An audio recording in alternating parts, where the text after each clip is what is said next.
बिस्मिल्लाहिर्रहमानिर्रहीम। अस्सलाम वालेकुम। Welcome to my YouTube channel. कैसे हैं आप सब? आज आपके साथ मैं शेयर कर रही हूँ मज़ेदार से क्रिस्पी क्रंची पोटैटो स्नैक्स की रेसिपी, जो कि बहुत ही क्रंची बनेंगे, बहुत ही मज़ेदार से बनेंगे। तो चलिए हम रेसिपी को शुरू कर लेते हैं।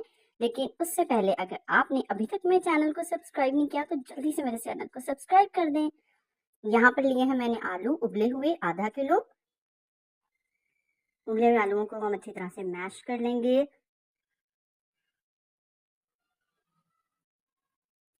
यहाँ पर आलू को मैंने मैश कर लिया। अब इसमें हम कुछ स्पाइसेस ऐड करेंगे,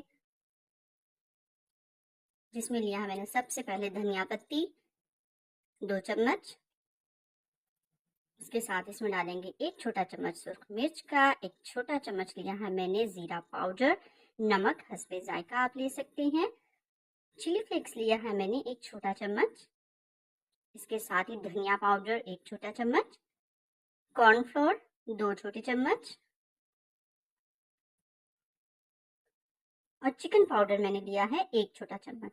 ये ऑप्शनल है, अगर आपके पास हो तो आप इसमें शामिल कर लें और अगर नहीं है तो आप ऐसे भी बना सकते हैं, तभी बहुत अच्छे बनेंगे। अच्छी तरह से तमाम चीज़ों को मिक्स कर लिया है। अब बारी है इसको शेप देने की। तो यहाँ पर थोड़ा थोड़ा सा हम इसका मिक्सचर उठाएंगे और इसको शेप दे देंगे। बिल्कुल इस तरह से पैटी की शेप दे देंगे। जितने भी साइज के आप बनाना चाहें आप इसको बना सकते हैं। यहाँ पर तमाम पैटी जो है मैं इसी तरह से बनाकर तैयार कर लूँगी। मैंने यहाँ इतने बैटर से 7 पैटी बनाए हैं और यहाँ मैं ले रही हूँ, ये मेरे पास है रोल पट्टी। इसको इस तरह से स्ट्रिप्स में काटेंगे। अगर आपके पास रोल पट्टी नहीं है तो आप समोसा पट्टी ले सकते हैं, जिसे मांडा पट्टी कहते हैं, वो आप ले सकते हैं। इस तरह से हमने इसे पहले स्ट्रिप्स में काटना है, फिर इसके छोटे छोटे से हमने क्यूब्स बनाने हैं।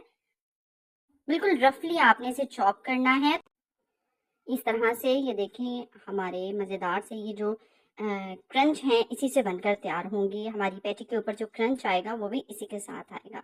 यहाँ पर लिया है मैंने बेसन, 4 चम्मच मैंने बेसन लिया है और उसमें डालेंगे नमक, आधा छोटा चम्मच नमक का और आधा छोटा चम्मच ही इसमें मैं डाल रही हूँ काली मिर्च का। और इसे हम मिक्स करेंगे बेसन के अंदर और पानी के साथ इसका हम एक पेस्ट बना लेंगे। पेस्ट आपने बहुत ही ज़्यादा पतला नहीं बनाना, ये देखें इस तरह से बस आपका पेस्ट होना चाहिए। और अब बारी आती है इसकी कोटिंग की। ये पैटी जो हमने तैयार की थी इसे हम डिप करेंगे बेसन के अंदर और एक्स्ट्रा बेसन इस तरह से हम इसका रिमूव कर लेंगे और डाल देंगे इस मज़ेदार से क्रंच के अंदर। ये अभी तो मज़े का नहीं है, लेकिन इसी ने ही इसको बहुत ही क्रंची सा टेस्ट देना है। और ये देखें इस तरह से ये छोटी छोटी सी जो हमने क्यूब्स काटे हैं इसको अच्छी तरह से चिपका लेंगे। तमाम पैटी के साथ हम यही प्रोसेस को रिपीट करेंगे। आप यहाँ पर इसको फ्रीज भी कर सकते हैं। इसी तरह से आप इसे रखें एयर टाइट कंटेनर में डाल के, आप इसे फ्रीजर में डाल के रख सकते हैं और जब जरूरत पड़े आप निकालें और इसको फ्राई कर लें। और अब यहाँ पर मैं इन्हें कर रही हूँ फ्राई। और यहाँ पर हम इसे गोल्डन कलर आने तक फ्राई करेंगे, अलट पलट करते हुए। इसमें हमने पकाना तो किसी भी चीज़ को नहीं है। आलू जो हैं वो ऑलरेडी पके हुए हैं, हमारे उबले हुए हैं। तो बस इस तरह से हम इसे मीडियम से आंच पे इसको गोल्डन फ्राई कर लेंगे, थोड़ा क्रिस्पी होने तक। और ये देखें, ये हमारे मज़ेदार से क्रिस्पी क्रंची कटलेट्स जो हैं वो बनकर तैयार हो चुके हैं।